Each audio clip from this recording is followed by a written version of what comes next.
It happens in a moment so small you almost miss it.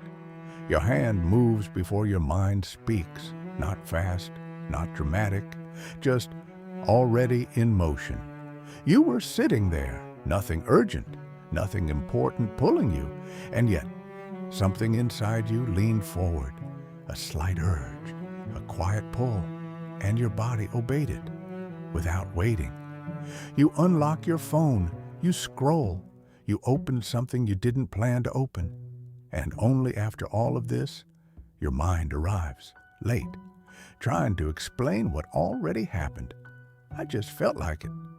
That sentence feels harmless, but if you stay with it, something starts to feel off. Because the feeling came first, the action came next, and your explanation came last. You didn't decide, you narrated. And this pattern is not rare, it is constant. You just don't slow down enough to see it. There are moments in your day where something shifts inside you, and your whole direction changes. No warning, no discussion.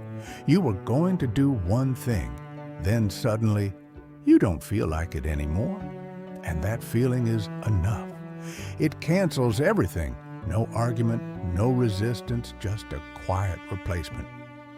I'll do it later. And you accept it, not because it makes sense, but because it feels right in that moment. That's the part that stays hidden. The feeling does not ask for permission. It presents itself as permission. And you follow it again and again and again until it starts to look like personality. This is just how I am. But it isn't. It's a pattern of movements you never questioned, a direction you kept following without noticing who said it. Because if you look carefully, there is always something that comes before your thoughts, before your logic, before your reasoning, a slight inclination, a lean, almost like your inner world tilts, just a little. And once it tilts, everything else follows that direction. Your thoughts adjust, your justifications appear, your behavior aligns, and now it feels like a decision. But it wasn't. It was a continuation. You are not choosing from a neutral place. You are choosing from a position that has already shifted. And you didn't shift it. You felt it shift. That's why sometimes you sit down to do something important.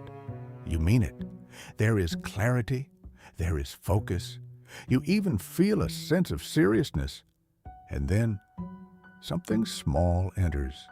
A thought, a memory, a slight discomfort, and suddenly the weight changes.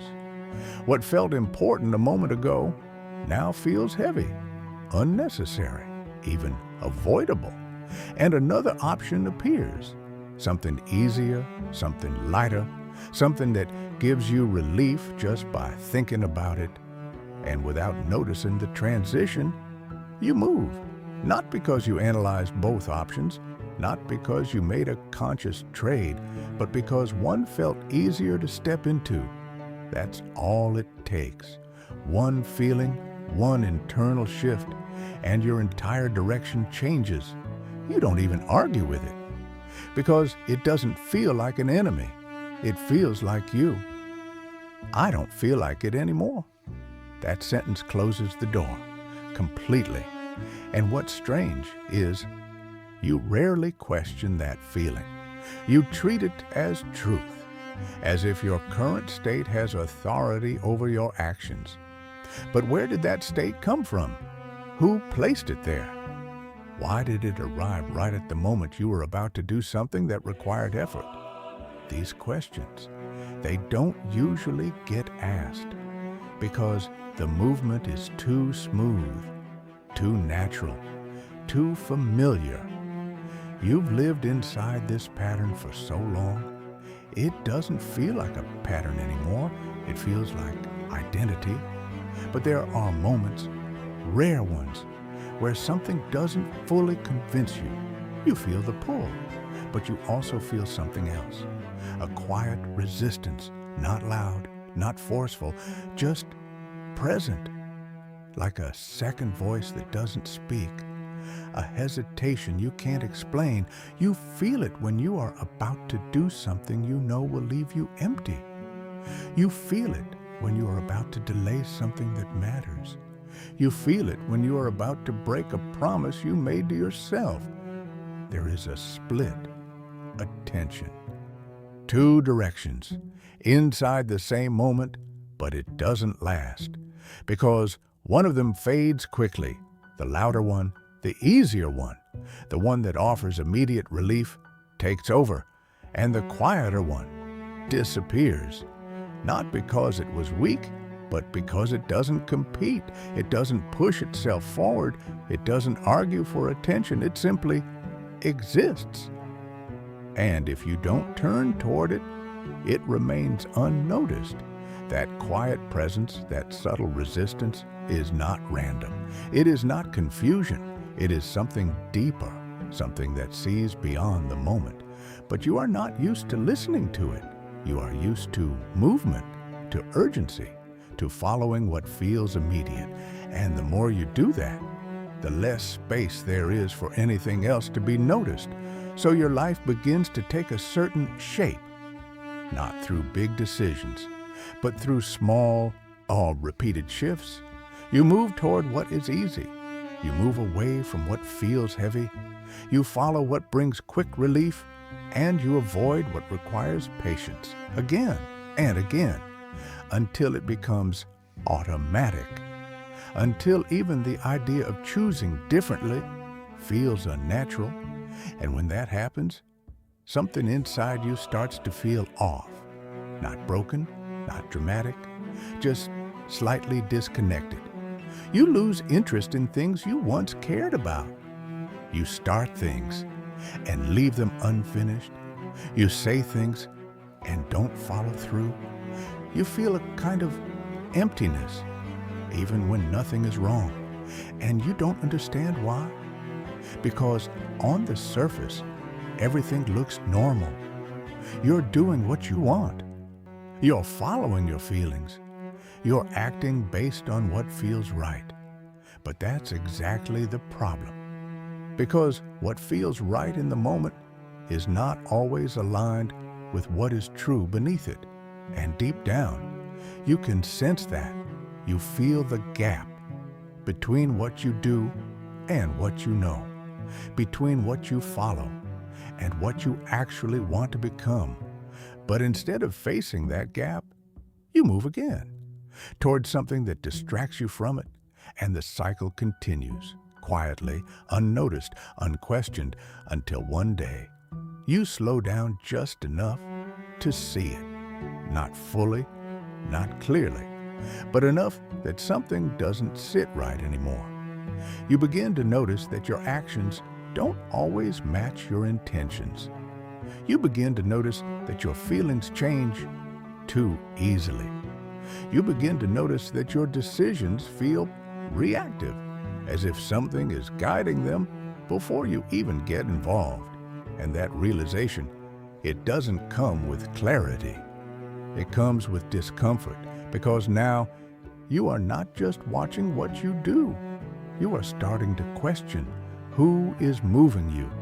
And the more you look, the more the pattern reveals itself.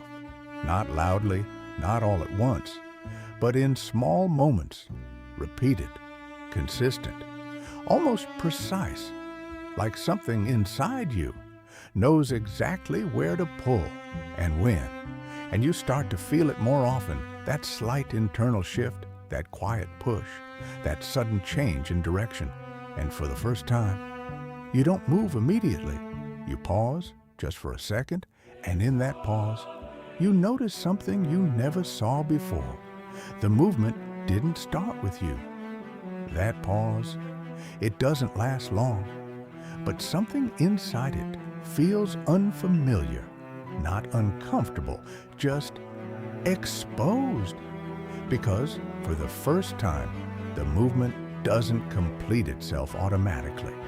There is a gap, a small space between the urge and the action. And in that space, you notice how strong the pull actually is. Not loud, not aggressive, but persistent, like something gently leaning on you again and again until you give in. And what makes it harder to see is that it doesn't feel foreign. It feels personal, close, almost like it belongs to you. I want this. I don't feel like that. I need a break. The words sound like your voice, but if you stay still long enough, you begin to see that the voice is not leading. It is following, trying to catch up, trying to explain a direction that was already chosen, because the urge came first. And the urge did not come from your reasoning. It came from somewhere deeper, somewhere that doesn't explain itself.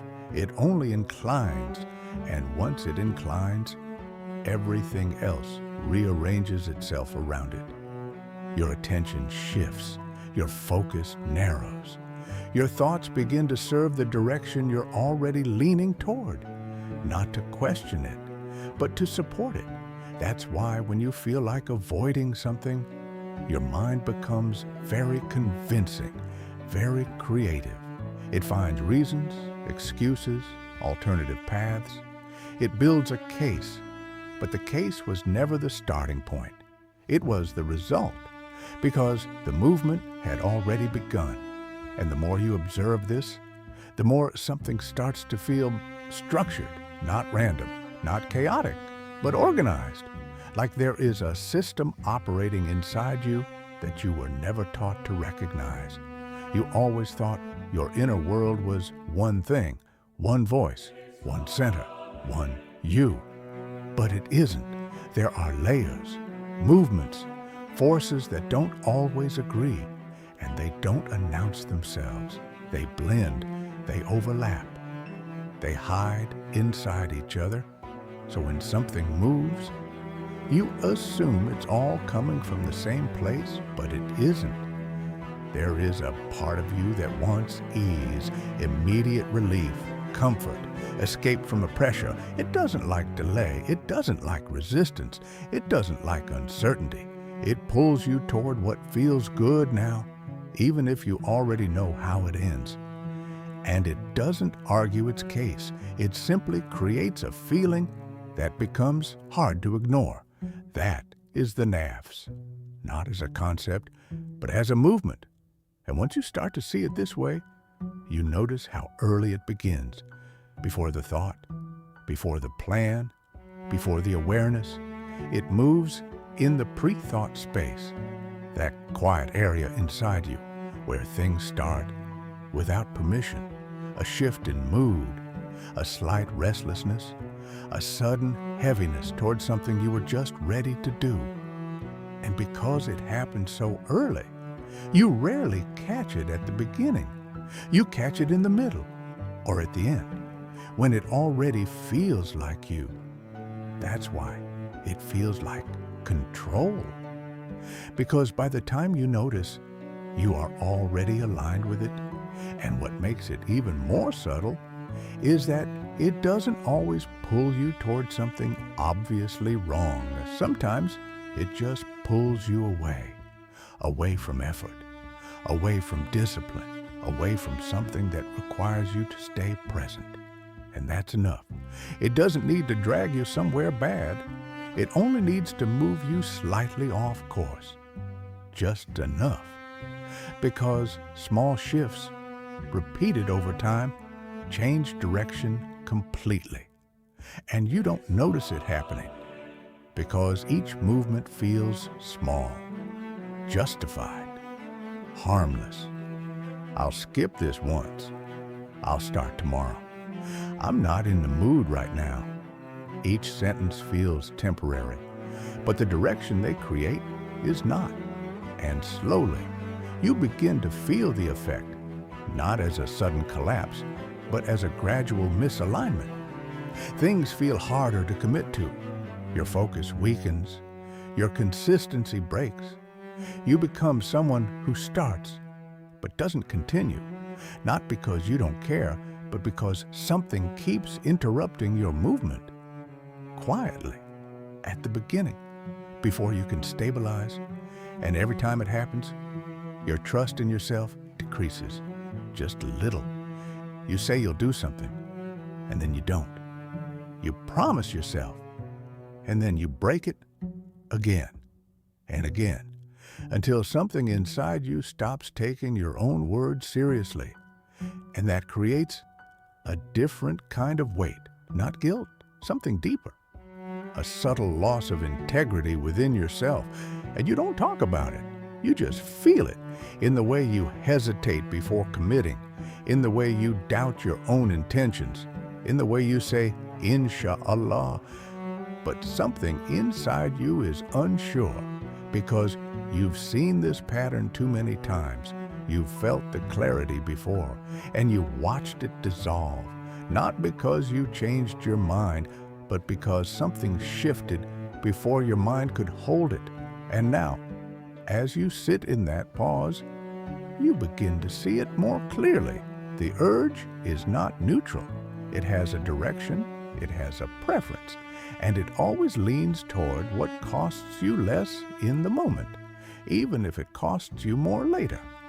And the moment you recognize that, something inside you becomes very quiet.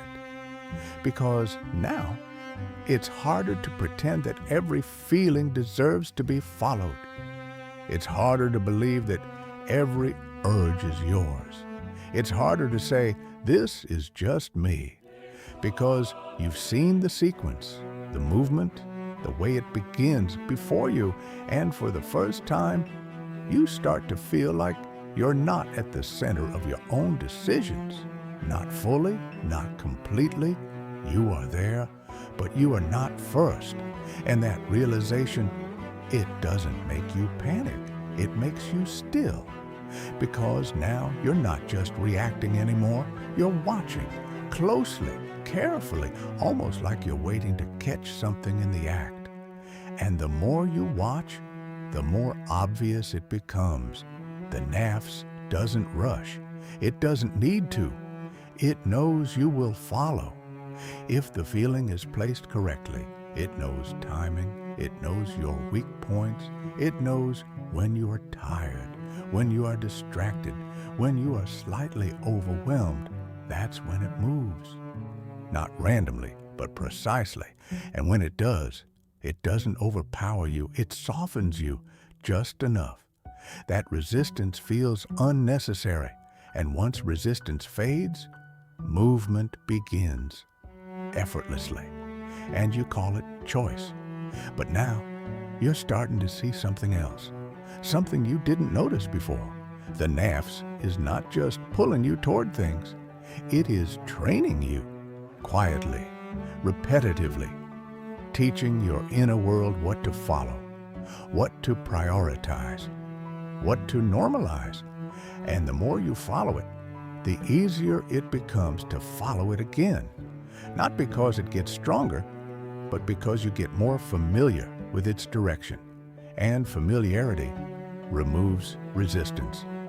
That's why things that once felt wrong start to feel normal. Not because they changed, but because you adjusted gradually without noticing. And now, as you sit with this, a different kind of awareness begins to form. You are not just noticing the urges, you are noticing the pattern behind them, the consistency, the timing, the direction, and something inside you realizes this is not random, this is not accidental, this is a system. And you've been inside it for a long time without seeing it. Once you start seeing it as a system, something inside you becomes very still. Not calm, not comfortable, just aware. Because now the movements don't feel random anymore. They feel intentional. Not your intention, but something is directing them. And the more you observe, the more precise it starts to look. The urge doesn't come at any time. It comes at the exact moment something meaningful is about to begin. Right before you focus, right before you commit, right before you cross that invisible line where effort turns into discipline. That's when it appears. Small, soft, almost harmless, a slight thought, a gentle shift. You can do this later. Not loud, not forceful, but perfectly timed. And what makes it dangerous is that it doesn't feel like interruption. It feels like relief, as if something inside you is offering you an easier way, a lighter path, a way to escape the weight of staying. And if you don't see it clearly, you accept it immediately, because it feels kind, it feels understanding, it feels like it's protecting you, but it isn't. It's redirecting you quietly, consistently. And once you accept that first shift, everything else becomes easier to abandon. Your focus loosens, your seriousness fades, your intention dissolves, and within seconds, you are somewhere else, doing something else, thinking something else. And the strange part is, you don't feel like you made a mistake. You feel like you just changed your mind. That's how subtle it is. It replaces direction without announcing it. And over time, this becomes your normal state. You begin to live in short bursts of intention, followed by long stretches of drift. You start things with clarity and leave them with confusion. You move towards something and then quietly move away from it. Not because you failed, but because something inside you kept shifting the direction before you could stabilize. And eventually, you stop expecting consistency from yourself. You lower the weight of your own words. You say things without fully believing them. I'll start tomorrow. I'll fix this. I won't do this again. But there is a gap between what you say and what you feel when you say it. A slight hesitation, a quiet doubt. Because you've seen what happens after. You've seen how quickly things change, how easily direction dissolves, and you don't trust the next version of yourself to stay. That's the part that goes unnoticed. The damage is not just in what you do, it's in what you stop believing about yourself. A slow erosion, not of ability, but of certainty. And that changes how you move. You hesitate more, you delay more, you avoid committing fully, because something inside you knows there is another movement coming, another shift, another moment where everything you decided might quietly collapse. And so you stay in the middle, not fully in, not fully out, just suspended. And that state feels safe, but it isn't, because in that state, you are not choosing. You are just waiting for the next feeling to arrive, waiting for the next internal push to tell you where to go. And that's when you begin to notice something deeper. The Nafs is not just influencing your actions, it is shaping your sense of self. It is teaching you, without words, without instruction, through repetition, through experience. It shows you again and again that your feelings come first, and your actions follow, and your mind exists to explain them. And if you live in that sequence long enough, it becomes your truth. You start to believe that this is how you are built, that you are someone who goes with the flow, someone who follows how they feel, someone who can't force things. But look closely, those are not descriptions. They are conclusions, built after years of unnoticed movements. And now, as you sit with this awareness, something begins to feel slightly different. Not outside, inside. You start to catch the beginning of things, the early stage, the moment before the shift completes itself. You feel the urge forming. You feel the inclination rising. You feel the subtle pull before it fully takes over. and for a brief moment, you are inside it, not after, not explaining it, but inside it, watching it happen. And that moment, it changes something, because now you can see that the urge is not you. It is something moving through you. It has a direction, a preference, a pattern, and you are aware of it. At the same time, two things in one space, the movement and the awareness of the movement. And that creates tension, a quiet pressure, because now following it feels different. It doesn't feel automatic anymore. It feels noticed, almost exposed. Like something is being seen that wasn't meant to be seen, and for a second you don't move, you stay.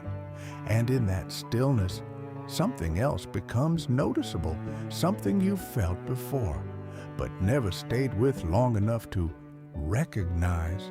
A different kind of presence, not pulling, not pushing, not reacting, just there, steady, unmoved by the urge, unaffected by the shift. It doesn't try to stop anything. It doesn't argue. It doesn't even speak. But it is there, clear, certain, unchanging. And compared to the movement of the Nafs, it feels almost distant, but not far. Just deeper, quieter, and for a moment, you feel both. The pull and the stillness, the inclination and the presence. And something inside you realizes these are not the same. They don't come from the same place. They don't want the same thing. One moves quickly, the other remains. One changes constantly, the other does not. And the more you stay in that moment, the more the difference becomes undeniable. The Nafs feels urgent. The presence feels calm. The Nafs feels like it needs to act.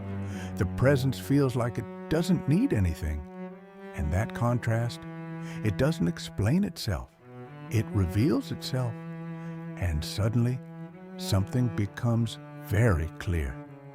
You have been following the thing that moves and ignoring the thing that stays.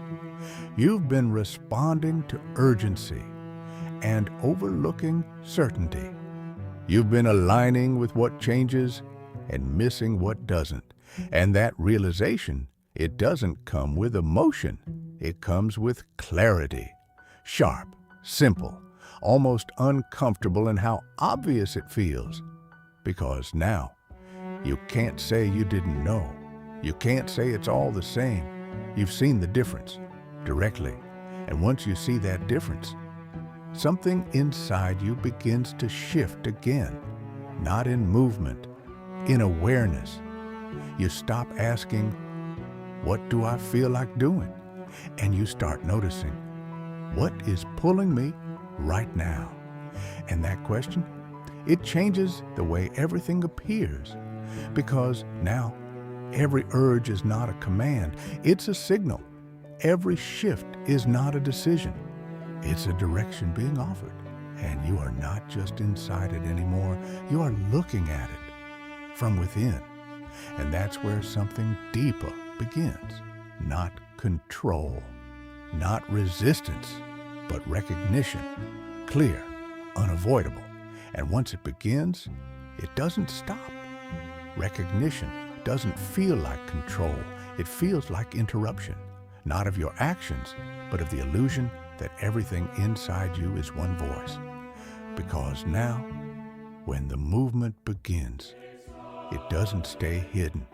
You feel it forming before it becomes a thought, before it becomes a reason, a quiet shift. Almost like something inside you leans slightly. And this time, you don't move with it immediately. You stay. And the longer you stay, the more visible it becomes. The urge is not stable. It rises, then it fades, then it returns. Not constant, not solid, just moving. And that alone starts to break something you believed for a long time. That your feelings are fixed. That when you don't feel like it, that state is permanent. But it isn't. It changes quietly, without announcement, which means what you felt a moment ago is not something you had to obey. It was something that passed. But you were never there long enough to see it pass. You followed it too quickly, so it always looked permanent. That's why resistance always felt heavy, because you thought you were fighting something solid. But you weren't. You were just standing still long enough for it to dissolve. And the Nafs doesn't like that. It doesn't force you. It distracts you. It moves you away from stillness because stillness exposes it. In movement, it blends.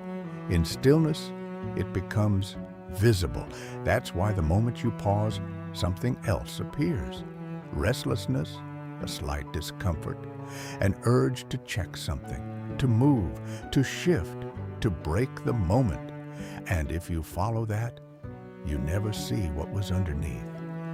But if you stay just a little longer, something else begins to surface, not as a thought, not as a feeling, as a kind of clarity, subtle but stable. It doesn't change every few seconds. It doesn't rush you. It doesn't push you toward anything immediate. It simply knows without speaking. And this is where things become difficult to ignore, because now you can see the difference between what moves you and what remains regardless of movement. The Nafs needs you to act quickly, before you see it, before you question it, before you notice its pattern. It depends on speed, on habit, on familiarity. But the moment you slow down, its influence weakens, not because it disappears, but because it loses its invisibility. And once something is visible, it cannot operate the same way. That's why this awareness feels different. It doesn't give you control. It removes your blindness. And those are not the same thing. You can still follow the urge. You can still move exactly as before. But now, you know what you are following. And that knowledge, it stays with you, quietly, every time. You feel the pull, and at the same time, you see it. You recognize its timing, its direction, its preference, and something inside you starts to feel exposed, not judged, just seen. Because now, when you move with it, it doesn't feel as innocent. It feels chosen, not consciously, but clearly. And that creates a different kind of weight, not guilt, awareness, a knowing that sits in the background, watching, not interfering, but not disappearing either. And over time, this awareness begins to expand. You start to notice patterns you never saw before. The Nafs doesn't just pull you randomly. It has certain doors it prefers, certain habits, certain directions. For some, it's distraction, endless movement, always needing something to fill the space. For others, it's avoidance, delaying what matters, pushing things further away. For some, it's comfort, returning again and again to what feels easy, even when it leaves you empty. And for others, it's control, wanting things to go a certain way, resisting anything that doesn't. Different forms, same movement, a pull toward what reduces discomfort now, even if it creates something deeper later. And once you see your pattern, you can't unsee it. You begin to recognize the exact moment it begins. The early signal, the slight shift, the familiar feeling.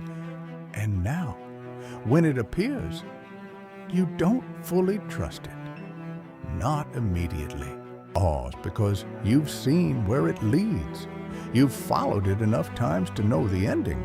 And that changes something, not your behavior, your relationship with the urge. It no longer feels like a command. It feels like an invitation. And invitations can be ignored, but not easily. Because the Nafs doesn't disappear when you notice it. It becomes more subtle, more precise. It adjusts. It finds new ways to enter. It uses your habits, your environment, your thoughts. It doesn't repeat itself in obvious ways. It evolves. But its direction remains the same, toward ease, toward avoidance, toward what requires the least resistance now. And that's why this is not something you solve once. It's something you keep seeing again and again, in different forms, different moments, different situations. And every time you see it, something inside you becomes more steady, not stronger, more aware, because now you're not just inside your experience. You're observing it as it unfolds. And that changes the pace of everything. You don't rush as quickly. You don't follow as blindly. You don't explain as easily. You stay a little longer. You watch a little closer. And in that space, the system reveals more of itself. You begin to see how quickly your mind starts working once the Nafs moves. How fast it builds explanations, how easily it justifies, how naturally it protects the direction you're already leaning toward. Not to discover truth, but to support movement. And once you see that, something becomes very clear. Your thoughts are not always searching. Sometimes they are defending, and they are very good at it. They make things sound reasonable, acceptable, even necessary. They turn urges into logic, and logic into decisions. But underneath all of that, the sequence remains the same. The movement came first. The explanation came after. And you were never at the beginning, only in the middle, watching it unfold, as if you were leading it. And now that illusion is starting to break. Not all at once, but slowly, with every moment you stay aware, with every urge you see before you follow, with every pause you allow to exist. And as it breaks, something else becomes more noticeable, not loud, not urgent, but present. The same quiet presence you felt before, still there, unaffected, not reacting to the movement, not chasing it, not resisting it, just there. And the more you notice it, the more it begins to feel familiar, not because it changed, but because you are finally staying long enough to recognize it. That familiarity, it doesn't come from learning something new. It comes from finally noticing something that was never absent. Because that quiet presence, it has been there in every moment, even when you were moving without awareness, even when you were following every urge without question, even when you were lost in distraction, avoidance, or comfort. It did not leave. It simply remained, uninvolved, unshaken. And the reason it feels unfamiliar is not because it is rare. It's because you are rarely still enough to feel it, because it doesn't compete. It doesn't interrupt your movements. It doesn't push itself into your awareness. It waits. And you are used to responding to what doesn't wait. The Nafs moves quickly. It creates urgency. It gives you something to do, something to follow, something to respond to. And that keeps you occupied, constantly shifting, constantly reacting, constantly moving from one internal state to another. So your attention stays on what is changing, and you miss what is constant. But now, as you stay a little longer in that space, the contrast becomes stronger. You begin to feel how unstable the movements are, how quickly they rise and fall, how inconsistent they are. One moment you want something, the next moment you don't. One moment something feels important, the next moment it feels irrelevant. And all of this happens without you choosing it.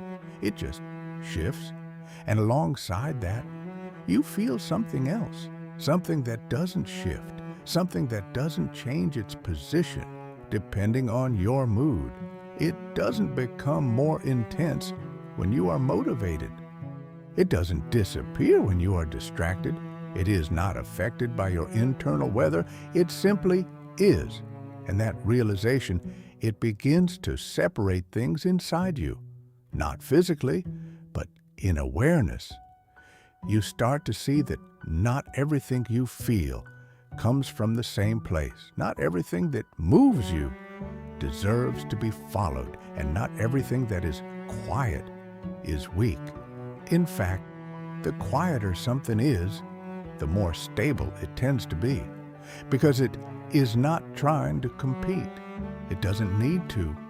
And this is where something deeper begins to unfold, because now you are not just noticing the nafs, you are noticing the space around it, the place where it moves, the place where it rises and falls. And that space, it doesn't belong to it. The nafs appears in it, moves through it, leaves traces in it, but it doesn't define it. And that means there is a part of you that is not being moved, not being pulled, not being shifted, even when everything else is. And that part, it has been present in every moment where you felt something was off. That quiet feeling you couldn't explain. That subtle discomfort when you followed something you knew wasn't right. That emptiness after getting what you thought you wanted. That sense that something doesn't align, even when everything looks fine. That was not confusion. That was not overthinking. That was awareness without language, a recognition that didn't need explanation. But you didn't stay with it. You moved away from it, toward something louder, something easier to engage with. And over time, you learned to ignore it, not consciously, just through repetition. To every time you chose the immediate over the subtle, the loud over the quiet, the movement over the stillness, you trained yourself to lose contact with it. And that's why now, reconnecting with it feels unfamiliar. Not because it's new, but because it hasn't been your focus. But the moment you return to it, even slightly, something inside you stabilizes, not dramatically, just enough that you feel the difference. You feel less scattered, less reactive, less pulled in multiple directions. And in that state, something becomes very clear. The nafs doesn't create your entire experience. It interrupts it, it shifts it, it redirects it. But it is not the foundation. It is a layer, one that you've been living inside for so long. It started to feel like the whole thing, but it isn't. And once you begin to see it as a layer, you also begin to see something else. You don't have to remove it to see beyond it. You don't have to fight it. You don't have to silence it. You only have to see it clearly as it is, moving, changing, pulling, and at the same time, notice what is not moving with it. And that changes your position, not physically, internally. You are no longer inside the movement without awareness. You are inside it while seeing it, and that creates a different kind of distance, not separation. Clarity. You feel the urge, but you also see it. You feel the pull, but you also recognize its direction. You feel the shift, but you don't automatically become it. And in that moment, something very subtle happens. The nafs still moves, but it no longer fully carries you with it. There is a delay, a space, a gap. And in that gap, you are present, not reacting, not explaining, just seeing. And the more this happens, the more something begins to change. Not the presence of the nafs, but its influence, because it relies on being unseen. It relies on blending into your identity. It relies on you believing that every urge is yours. And once that belief weakens, its control changes, not disappears, changes. Because now you are not fully identified with it. You don't say, "This is me," as quickly. You begin to notice, "This is something moving in me." And that shift, it seems small, but it changes everything. Because now, you are no longer completely inside the current. You are aware of the current, and awareness doesn't stop the movement, but it stops the blindness. And once the blindness is gone, something else begins to open, not loudly, not suddenly, but steadily. A different way of being inside your own experience, one where you are not constantly pulled without knowing, one where you begin to see the beginning of things, the formation, the rise, the shift. And that's where something deeper waits, not to control, not to force, but to be recognized, because it has always been there, and now you are finally close enough to notice it without turning away.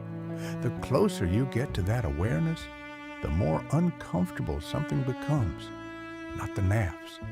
You already know how it moves, not the distractions. You've seen them too many times. Something else, something you didn't expect. The realization that you have been agreeing without noticing, not once, not occasionally, constantly. Every time an urge appeared, you didn't just feel it, you accepted it silently, instantly, without questioning where it came from.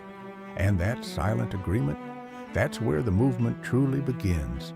Not in the urge itself, but in your acceptance of it. Because the urge, by itself, is incomplete. It rises, it pulls, it suggests, but it still needs something from you. It needs permission. And that permission is not spoken. It happens in a moment so fast, you never learn to see it. A subtle leaning, a quiet, okay. A decision that doesn't feel like a decision. And once that happens, everything follows. Your thoughts align, your body moves, your direction changes. But that first moment, that silent agreement, that's where everything turns. And now that you are aware of it, you start to feel it clearly. The urge appears. And before it becomes action, there is a point, a small opening, where something inside you either leans into it or doesn't. And for the first time, you can feel that point, not as an idea, as an experience. You feel the urge rising. You feel its direction. You feel its familiarity. And then you feel that subtle moment where you are about to agree with it. And it doesn't feel dramatic. It doesn't feel important. It feels almost invisible. But now, it's not invisible anymore. And that changes everything, because now you realize something that is hard to ignore. The Nafs does not force you. It doesn't take control away from you. It waits for you to hand it over, quietly, willingly, again and again. And you've been doing it for so long, it felt like there was no handover at all. It felt automatic, but it wasn't. It was unnoticed. And the moment it becomes noticed, you begin to see how often it happens, in small things, constantly. You reach for something you don't need. You delay something that matters. You shift away from something meaningful. And each time, there is that same point, that same quiet agreement. And now, you can't pretend it isn't there. You feel it every time. And that creates a different kind of pressure, not external, internal. Because now, you are not just being moved, you are participating, you are allowing. And that awareness, it doesn't accuse you, it reveals you. It shows you your own involvement, without emotion, without judgment, just clearly. And the more you see it, the harder it becomes to say, I couldn't help it. Because you can see the moment where you did, not loudly, Not forcefully, but subtly, you allowed it. And this is where things begin to shift in a way you didn't expect. Because now, the struggle is not with the urge, it's with that moment of agreement, that tiny space where everything changes, and it's difficult to stay there because it requires you to not move immediately, to not follow the first inclination, to remain present while something inside you is asking to be followed, and that creates tension, a quiet, internal tension between movement and stillness, between following and seeing. And most of your life, you've resolved that tension quickly by moving, by agreeing, by following, because that feels easier. It removes the pressure. It closes the moment. But now, you're not closing it as quickly. You are staying just long enough to feel it fully. And when you do that, something unexpected happens. The urge loses its urgency. Not immediately, but slightly. It doesn't feel as absolute, as final, as commanding. It becomes something you can observe instead of something you must follow. And that shift, it doesn't come from strength. It comes from seeing. Because once you see that the urge needs your agreement, you realize something simple. You don't have to give it immediately. And even that small delay changes the entire experience. Because now, the urge is no longer moving through you without interruption. It meets awareness. And when it meets awareness, it slows down. It becomes clearer, more defined. You can feel its direction. You can sense its intention. You can see where it is trying to take you. And that clarity, it removes something you didn't realize was there. Blindness. The kind that made everything feel like one continuous flow. Now, it feels like layers, separate, distinct. The urge, the agreement, the action. And you are present at each stage, watching, not interfering, just aware. And in that awareness, something deeper becomes visible. The Nafs is not just pulling you toward things. It is shaping your habits of agreement. It is training you to say yes without noticing, to follow without questioning, to move without pausing. And the more you've done that, the faster the process became, until there was no visible gap at all, just feeling, then action. But now, the gap is back, small but real, and inside that gap, you are there, not as a controller, not as someone forcing a different outcome, but as someone who sees what is happening as it happens.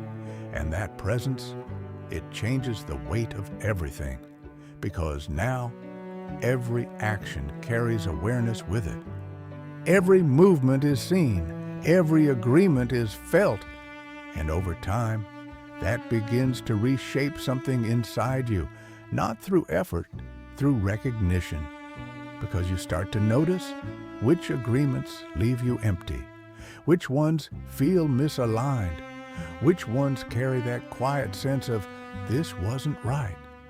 And you start to notice something else, that those feelings were always there.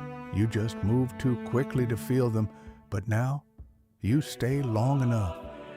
And when you do, they don't need to shout. They are already clear. Clarity, it doesn't arrive all at once.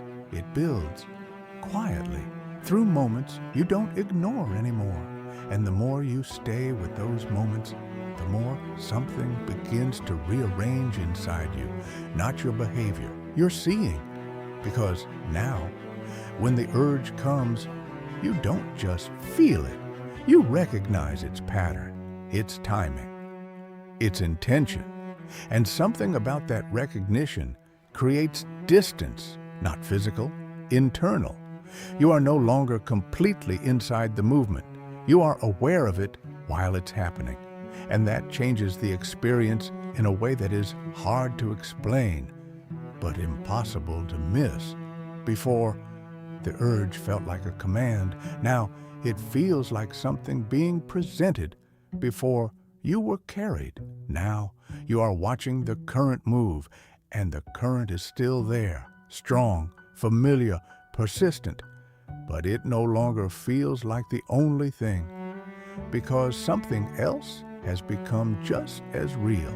That quiet awareness, that presence that doesn't move, that sees without reacting.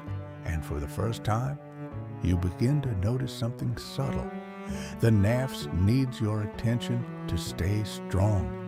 It needs you to focus on the urge, to engage with it, to follow its direction, because once your attention is fully inside it, you lose sight of everything else. And then it becomes your reality. But when your attention is not fully captured, when a part of you remains aware, something shifts. The urge is still there, but it doesn't fill the entire space. It exists alongside awareness, and that changes its weight. It doesn't feel as overwhelming, as consuming, as final. It becomes something passing through, and you are there while it passes, not being pulled completely, not being lost in it, just present. And that presence, it starts to reveal something deeper. The Nafs is not constant. It comes in waves. It rises, peaks, then fades. But you were never there long enough to see it fade. You followed it at its peak every time, so you believed it was permanent. But now you stay just a little longer, and you watch what happens. The intensity shifts. The pull weakens. The urgency dissolves. Not because you fought it, because you didn't follow it immediately. And in that moment, something becomes very clear. You were never as controlled as you thought, but you were also never as powerless as you believed. You were simply unaware of the moment where everything turns. That small point, where the urge meets your agreement, that's where direction is set. And now, you can feel that point every time, not as an idea, as a lived experience. The urge rises, you feel it, and then there is that subtle moment, that silent invitation, and you see it clearly, and for a brief second, nothing happens. No movement, no explanation, just awareness. And in that second, something inside you becomes very still, because now you are not reacting. You are present at the exact point where everything begins. And that presence, it doesn't force anything. It doesn't push the urge away. It doesn't replace it with something else. It simply remains. And because it remains, the urge is no longer alone. It is seen. And once something is fully seen, it changes, not in form, in effect. It loses its ability to carry you without your awareness. And that's when something deeper starts to unfold. Not control, not discipline, something quieter, a shift in alignment.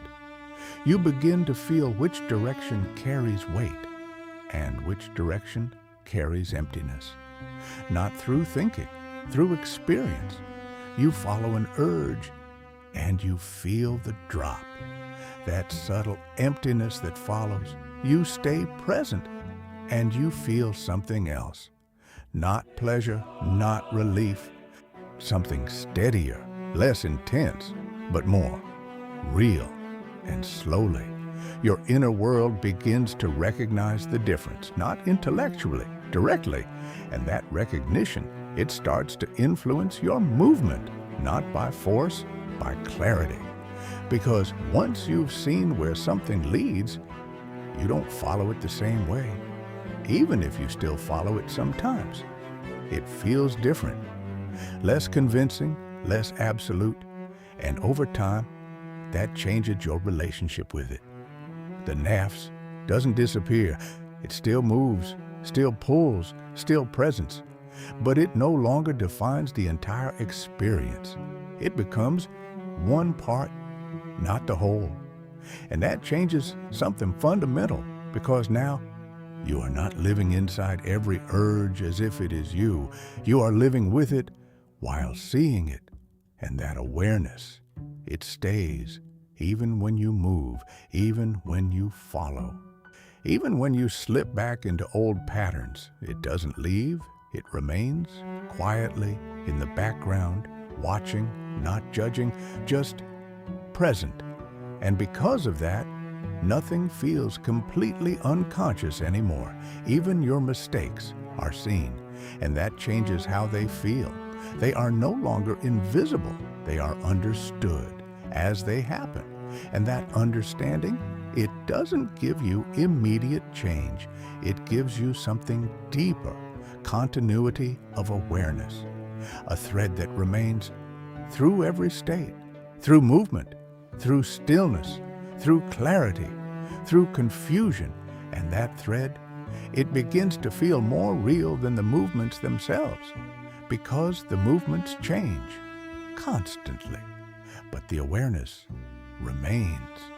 And the more you stay connected to that, the more something begins to settle inside you, not your actions, your position. You are no longer completely inside the flow of impulses. You are aware of the flow, and that awareness, it quietly shifts everything, without announcing it, without forcing it, without turning it into something dramatic, just steadily. And as it deepens, one realization becomes harder to ignore. You were never only the one who moves, you were also the one who sees the movement, and those are not the same. And once that distinction becomes real, not as an idea, but as something you've actually seen inside yourself, something settles quietly, almost unnoticed, because now you can no longer collapse everything into one. You can no longer say, this is just me. Not in the same way, because you've watched it. You've seen the movement begin before you called it yours. You've felt the urge rise before your thoughts shaped it into a decision. You've stood in that small space where everything could go either way, and you've seen what happens when you agree and when you don't. Not in theory, in experience. So something inside you stops pretending, not loudly, just honestly. You stop treating every feeling as truth. You stop giving every urge authority. You stop assuming that whatever appears inside you deserves to be followed. And that doesn't make you rigid. It makes you clear. Because now, you don't move as quickly. Not because you're forcing yourself to slow down, but because something in you no longer trusts the first movement. You've seen where it comes from. You've seen how it behaves.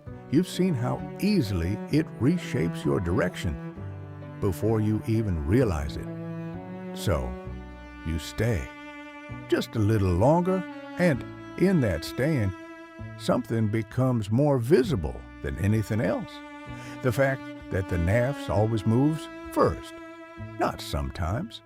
Always it inclines, it suggests, it pulls, before your mind forms a single word, before your logic builds a single reason, before your identity claims a single preference. It is already in motion, and everything after that is a response. Your thoughts respond, your emotions respond, your body responds, and then you call it a decision.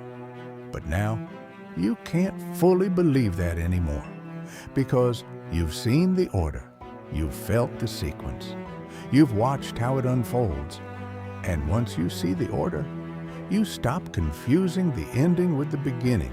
You stop calling the explanation the cause. You stop calling the reaction the choice. You see it for what it is. A movement that started before you spoke, and a story that formed after. And that clarity, it doesn't make life heavier, it makes it more honest. Because now, when something pulls you, You don't immediately become it. You notice it. You feel its direction. You recognize its pattern. And at the same time, you feel something else. That same quiet presence. Still there, unmoved, unaffected, not rushing you, not pulling you anywhere, just present. And the contrast between the two becomes undeniable. One is always changing, the other never does. One needs your agreement, the other does not need anything. One pulls you outward, the other remains within, and in that contrast, something becomes clear in a way that doesn't need explanation. You were never meant to be led by what constantly changes. You were only used to it, trained by it, conditioned through repetition to follow the thing that moves the fastest. But speed was never truth. It was just what reached you first. And now you see that directly. So when the next urge comes, and it will, you don't rush to become it. You don't immediately translate it into action. You don't quickly build a reason around it. You notice it as it forms, as it leans, as it asks. And you feel that same small space open again. That point where everything begins. And inside that point, you are there. Not controlling, not forcing, just aware. And that awareness, it doesn't remove the nafs. It doesn't silence it. It doesn't stop it from moving first. But it changes something deeper. It stops it from being the only thing you see. And that changes everything. Because now, you are not just the one who follows. You are the one who sees what is being followed. And those two are not equal. One moves, the other knows. And the moment you confuse them, you lose yourself in the movement, but the moment you separate them, even slightly, something returns. Not control, clarity. A quiet, undeniable clarity that you were never at the beginning of your decisions. You were arriving after something had already begun. And now, you finally see it. The nafs moves first, and you were calling the echo your choice.